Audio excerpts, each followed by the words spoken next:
A paz, irmãos, para vocês uma boa noite, para mim um bom dia.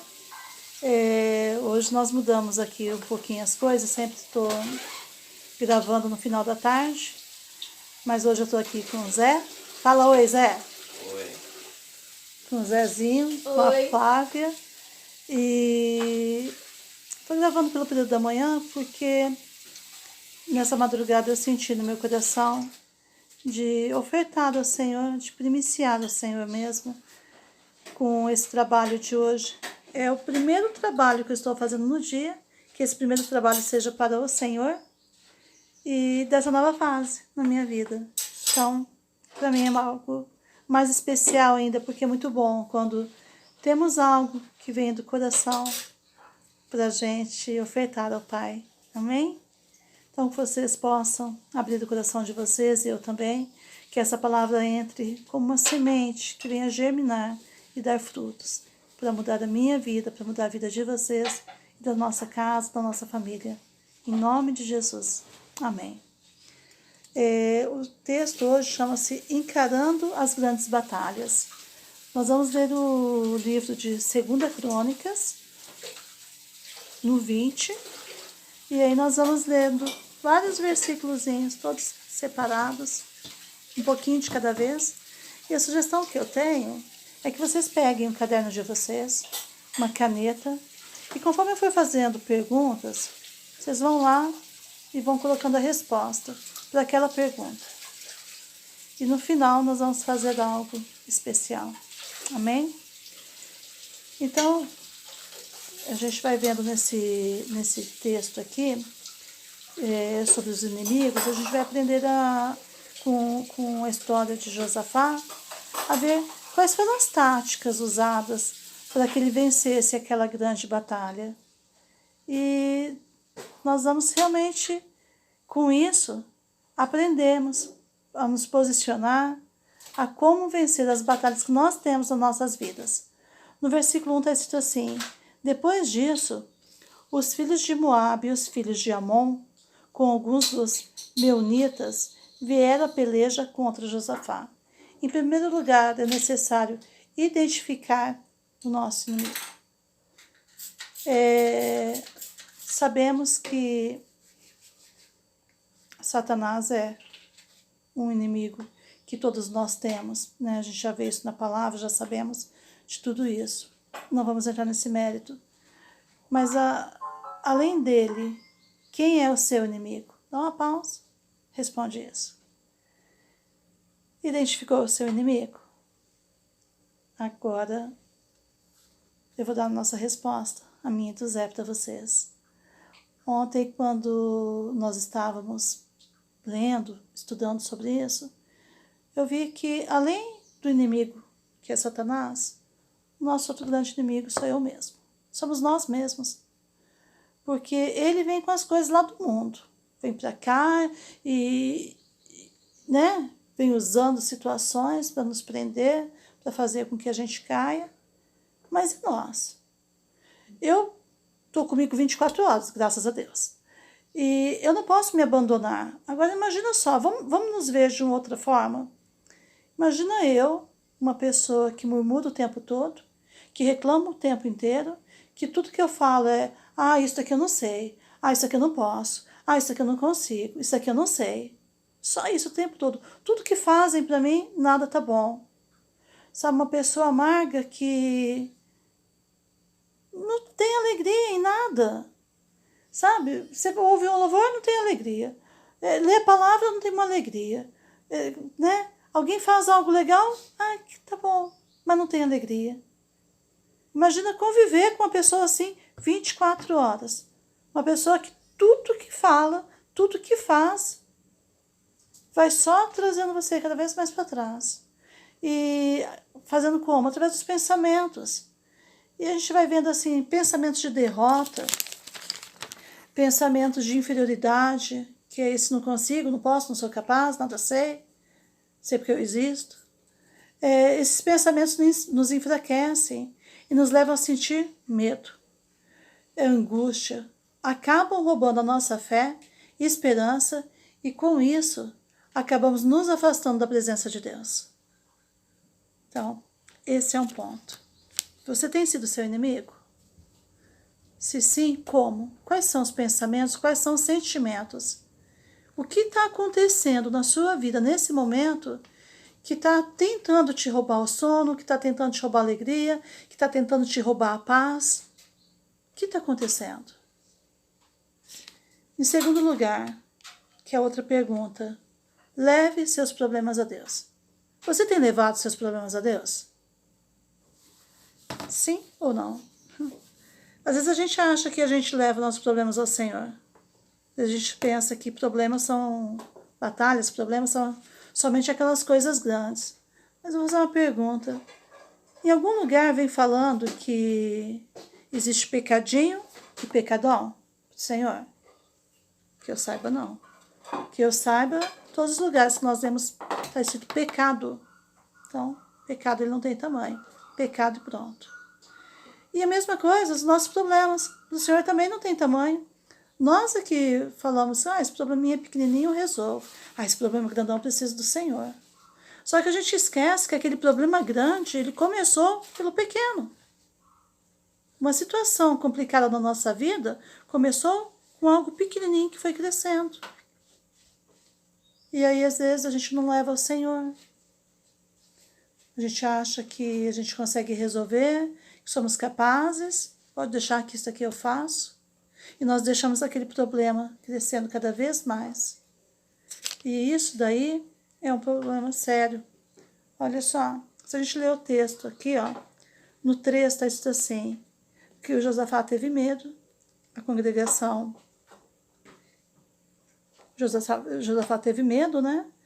Está aqui, a congregação toda estava junto com ele. E se a gente for ler um pouco mais para frente, todo mundo estava jejuando, fazendo as coisas, estavam buscando ao Senhor. Estava entregando a Ele ali na oração. Problema. E se nós lermos do 6 ao 12, está escrito assim, E disse, Senhor, Deus dos nossos pais, porventura não és Tu, Deus no céu? Não és Tu que dominas sobre todos os reinos dos povos? Na Tua mão está a força e o poder, e não há quem possa te resistir. Vamos seguindo. Porventura, ó nosso Deus, não lançaste fora os moradores desta terra? Porventura, ó nosso Deus, não lançaste fora os moradores desta terra de diante do teu povo de Israel, e não a destes para sempre a posteridade de Abraão, teu amigo? No 8. Habitaram nela e nela edificaram um santuário ao teu nome, dizendo, se algum mal nos sobrevier, espada por castigo, peste ou fome, nós nos apresentaremos diante desta casa e diante de ti, pois o teu nome está nessa casa, e clamaremos a ti na nossa angústia, e tu nos ouvirás e livrarás. Agora, pois, eis que os filhos de Amon e de Moabe e os montes de Seir, cujas terras não permitiste a Israel invadir, quando vinham da terra do Egito, mas deles se desviaram e não os destruíram. Eis que nos dão ao pago, vindo para lançar-nos fora da tua possessão, que nos destes em herança. Nosso Deus, acaso não escutas tu o teu julgamento contra eles? Porque em nós não há força para resistirmos, e essa grande multidão que vem contra nós, e não sabemos nós o que fazer, porém os nossos olhos estão postos em ti. Se a gente for lendo bem essa parte aqui do 13, a gente vai vendo que Josafá admitiu a fraqueza, a incapacidade. Ele foi falando para o Senhor o que estava por vir, né? Os inimigos que estavam se levantando contra ele. E ele foi lembrando o Senhor de toda a promessa lá de trás. Foi lembrando que esse problema era um problema antigo. Isso aí, quando eles foram lá para a terra, o Senhor falou assim, olha, deixa esse povo ali, né? E então, eles estavam recebendo a paga de algo lá de trás. Então, ele vem falando detalhadamente para o Senhor tudo que havia acontecido, mas isso tudo não aconteceu na época de Josafá. Só que ele conhecia o Senhor. Ele conhecia a história. Ele sabia tudo que havia acontecido anteriormente. E ele sabia que onde ele estava, a terra que queria invadir, que foi uma promessa que o Senhor havia feito. E aquilo era deles. E aí o que acontece? Quando ele vem falando que não tem força, que não tem como lutar contra aquele povo, ele está mostrando que, olha, Senhor, sem o Senhor eu não consigo. E nós devemos fazer o mesmo. Se um problema se levantar na nossa vida, se uma situação difícil se levantar na nossa vida, nós devemos ir lá atrás, buscar, Senhor, o Senhor me deu uma promessa. Eu vou dar um exemplo para ser mais fácil. Misericórdia, um filho doente. Um filho de uma herança que o Senhor nos deu, né? Aí aquilo ali vai ficando acamado, vai ficando uma coisa e outra. A gente tem que voltar lá atrás, Senhor, olha, isso aqui foi uma promessa que o Senhor me deu, é uma herança que o Senhor me deu. Essa doença está vindo, não sei o que fazer, mas eu sei que os meus olhos estão no Senhor. Sei que o Senhor pode. Né? Às vezes um casamento, às vezes um emprego, não importa o que seja. Algo vem se levantando e vem tentando minar, vem tentando nos destruir, nos desanimar. A gente tem que voltar e falar, Senhor, olha, eu te conheço. Eu sei que foi o Senhor que me deu isso daqui. Eu sei que foi o Senhor que fez isso na minha vida. E hoje está desmoronando tudo. É necessário buscar no Senhor, mas sempre relembrando qual foi o início de tudo aquilo. Buscando no Senhor que não foi à toa que a gente recebeu aquela promessa. Então nós temos que tomar posse. Senhor, olha, eu estou aqui, me ajuda. E fizemos isso, conseguimos ter essa conversa com o Senhor, de estarmos apresentando o problema, mas também sabendo que a gente precisa dele, crendo que ele fará, que ele nos ajudará. Fez tudo isso? Quarto passo, descansar. E é necessário descansar no Senhor. E aí a gente vai lendo aqui no texto, descanse na fé. Está no 15. Está escrito assim, e disse, dai ouvidos todo Judá, e vós, moradores de Jerusalém, e tu, ó rei Josafá, ao que vos diz o Senhor. Não temais, nem vos assusteis, por causa dessa grande multidão, pois a peleja não é vossa, mas é de Deus. Quando Josafá buscou ao Senhor, ele teve essa resposta. E nós temos que buscar a nossa resposta no Senhor. Senhor, essa é a luta, essa é a situação. Buscou, a gente tem uma opção. Ou a gente continua com aquilo na nossa vida, ou nós descansamos. Quando a gente fala sobre descanso, ontem nós lemos no dicionário o que significa descanso. Né? É o ato de entregar, gente, nem estou achando onde que eu marquei isso aqui ontem, não. Mas é o ato de descansar. Zezinho, procura para a mãe aí no Google o que é descanso. Enquanto a gente vai falar na frente, Zezinho vai procurar para mim para eu passar para vocês exatamente o que significa a palavra descansar. Hoje eu sou o Google da minha mãe. Só que assim, eu vou dar uma coisa prática para a gente. Nós, como donas de casa, quando chega um determinado ponto, a gente está ali fazendo todo o serviço da nossa casa e faz uma coisa e faz outra, não terminamos. E chegou ali, a gente fala assim, tem muito a fazer ainda, mas eu não estou mais aguentando. Eu tenho duas opções. Ou eu continuo com a força do meu braço, com aquela situação, e não, enquanto eu não ver isso resolvido, eu não vou parar, enquanto eu não ver toda a casa limpa, eu não vou parar, e a gente vai, não tem mais força, está se rastejando. E começamos a fazer as coisas mal feitas. As últimas acabam não sendo igual aquelas primeiras. Né? Aquela primeira estava bem feita, estava tudo certinho. Essas últimas já vão sendo meio que de qualquer jeito. Por quê? Porque nós tomamos a decisão de não descansar. Olha, enquanto tudo isso não estiver resolvido, eu não vou descansar. E isso nós fazemos espiritualmente também. Muitas vezes a gente está com um problema, a gente não entrega ao Senhor, porque eu fui lá, orei, não esperei resposta, não esperei o agir do Senhor, não esperei a hora dele. Quero na minha hora, quero no meu tempo, eu quero agora. Porque é isso que o mundo está nos ensinando, infelizmente, que tudo é agora, tudo é hoje. E se o Senhor não falou agora é porque está ocupado demais para mim. Ah, porque devo estar em algum pecado, Mãe, alguma coisa que está me impedindo. Achei. Vem cá falar. Descanso. Tá. Isso daqui, né, gente? Isso daqui sou Hoje eu. eu sou o Google da minha mãe. Zezinho, meu Google hoje. Leia. Descanso. Substantivo masculino. Tá bom. Um ato ou um efeito de descanso, repouso, folga. Ontem eu vi mais coisas sobre isso também, em outro local que eu procurei. Mas vamos por aí, tá vendo? Olha, ato ou efeito de descansar, repouso, folga. Amém, filho. Obrigada. E então a gente já sabe o que é o descansar fisicamente e espiritualmente, gente, é a mesma coisa. É a gente admitir que somos incapazes de resolver aquilo lá, temos a paciência de esperarmos o Senhor chegar e entregar. Senhor, essa é a batalha, esse é o problema, essa aqui está sendo a situação que anda tentando me roubar a paz, que anda tentando me desanimar, só que eu quero entregar ao Senhor. E aí, quando a gente entrega de verdade, aquilo não pode mais estar na nossa mente, porque senão não é descanso. Nós temos que descansar na fé, com a certeza de que o Senhor está fazendo. Ele está fazendo no tempo dele, não no nosso tempo.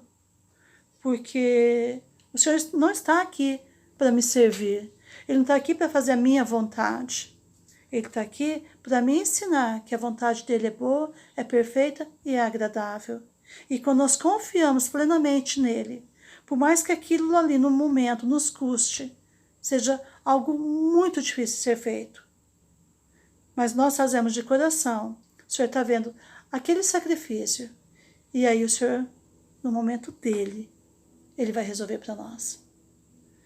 E entregamos, estamos descansando, hora de exercer nossa fé, porque sem fé é impossível agradar a Deus. E descansar não é fácil. Às vezes você deita para descansar, mas ainda está pensando naquela situação. Isso daí não é descanso.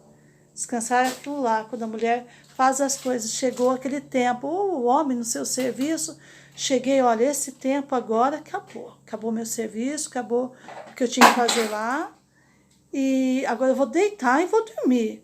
Ou eu vou ler uma palavra, eu vou fazer qualquer coisa que me dê prazer. Mas aquele problema chega, não é mais a hora. Descansando. Amém. A quinta e última tática de Josafá foi, que a gente vai ver, não fuja. Vamos ler aqui no 17. Mas antes eu vou falar. Às vezes a gente está com aquela situação para resolver e a gente fala assim, quer saber de uma coisa? Melhor não. Ai, deixa quieto. Ah, nem é tão sério assim. Não é tão grave assim. Ah, a casa está tão em paz, você foi mexer com isso, poxa, meu marido vai desandar. Ai, deixa quieto. Ai, se eu for chamar a atenção do meu filho por causa disso, poxa, ele fez tanta coisa certa, se for mexer só com isso, vai ficar tão triste. Ah, deixa quieto. Isso aí vai só me irritar, tô tão cansado. E aí a gente vai deixando aquelas coisas de lado, porque a gente tem medo, muitas vezes, da consequência que aquilo trará na nossa vida. E aí a gente começa, deixa quieto, deixa pra lá, hoje não, melhor a gente esquecer disso, colocar uma pedra em cima disso. Esquece que é melhor, esquece que passa. Só que aquilo ali fica dentro da gente ainda como algo não resolvido. E aqui Josafá, ele mostra pra gente que ele não fugiu. Ele sabia que ele não conseguiria, que o texto que nós lemos agora há pouco, ele já vem falando que não tem força contra os inimigos ali. Só que, aqui olha, está escrito no 12, porque em nós não há força para resistirmos a essa grande multidão que vem contra nós. E não sabemos nós, ó Senhor, o que fazer. Então, já admitiu aqui, não tenho força para resolver esse problema. Olha, Senhor, estou fugindo porque esse daí é meio complicado. Então é melhor, não é nem eu descansar, né? Eu esquecer. E esquecimento, eu não acho que esquecimento seja descanso. Porque se lá na frente aquilo ali vem me contra-atacando novamente, é complicado. Então a melhor coisa é fazer, enfrente seus problemas. Aqui vem falando também assim, ó, lá no 12 ainda. Não sabemos nós o que fazer, porém os nossos olhos estão postos em ti. Não sei o que fazer, mas eu sei que meus olhos estão no Senhor. E quando Josafá vai e estou aqui, vou encarar, porque eu sei que o Senhor está comigo, a gente lê aqui no versículo 20, está escrito assim, ó. Pela manhã cedo se levantaram e saíram ao deserto de Tecoa. Ao saírem, eles, pôs-se Josafá em pé e disse, ouve-me, ó Judá, e vós moradores de Jerusalém, crede no Senhor vosso Deus, e estareis seguro, crede nos seus profetas, e prosperareis. Seguindo até o 24, aconselhou-se com o povo e ordenou cantores para o Senhor que, vestidos de ornamentos sagrados e marchando à frente do exército, louvassem a Deus no meio da luta, dizendo, rendei graças ao Senhor, porque a sua misericórdia dura para sempre. Tendo eles começado a cantar e dar louvores, pôs o Senhor emboscada contra os filhos de Amon e de Moabe, e os do monte Seir, que vieram contra Judá, e foram desbaratados. Porque os filhos de Amon, de Moabe, se levantaram contra os moradores do monte Seir, para destruir e exterminar, e tendo eles dado cabo dos moradores de Seir, ajuntaram uns aos outros a destruir-se. Tendo Judá chegado ao alto que olha para o deserto, procurou ver a multidão, e eis que eram corpos mortos que faziam terra, sem nenhum sobrevivente. Só que eu tenho uma outra parte aqui que vem falando assim, que aqui, olha, no 15 vem falando assim, ó, não temas, nem se assuste, por causa dessa multidão, pois a peleja não é vossa, mas é de Deus. E no 17, olha que legal, fala assim, não tereis de pelejar, tomai a posição, ficai parado, e vede o salvamento que o Senhor vos dará, ajudai a Jerusalém. Não temais, nem vos assusteis, amanhã saíres ao encontro, porque o Senhor é convosco. Vocês viram ali atrás? E é isso. O Senhor estava à frente, o Senhor falou assim, olha, não precisa se preocupar com esse gigante é problema meu. Essa situação, essa batalha é problema meu. Você já entregou para mim, agora eu resolvo. E isso é necessário fazermos. E então, meus irmãos, que vocês e eu, que a gente também venha a buscar a paz no Senhor, a entregar nossos anseios, aquilo que tenta nos paralisar. E sabendo que se a gente tiver que estar ali cara a cara com o gigante, o Senhor vai estar com a gente. Se o Senhor falar para a gente ficar parado, pode deixar que eu vou, melhor ainda, na minha opinião, bem melhor.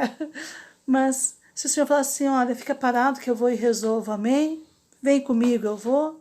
Não importa o que seja, mas o ponto-chave é onde estão os nossos olhos?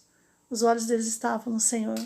Se os nossos olhos ficarem no Senhor, se o nosso coração ficar no Senhor, os pensamentos ficarem no Senhor, nós vamos conseguir resolver essas situações que andam tentando nos desanimar, nos entristecer, seja o que for. Não temos. O Senhor é conosco. Então, que nós possamos tomar posse dessa palavra, que seja um tempo que a gente não fica pensando lá o que o mundo está falando, o que as pessoas estão falando. A gente não tem que dar atenção para o que lá fora fala. A gente tem que dar atenção para o que o Senhor está nos falando. Mas para isso é necessário buscá-lo e entender a direção, a estratégia. Josafá buscou nosso exemplo hoje, né, aqui, das suas estratégias, buscou, e através disso o Senhor foi lá e o livrou.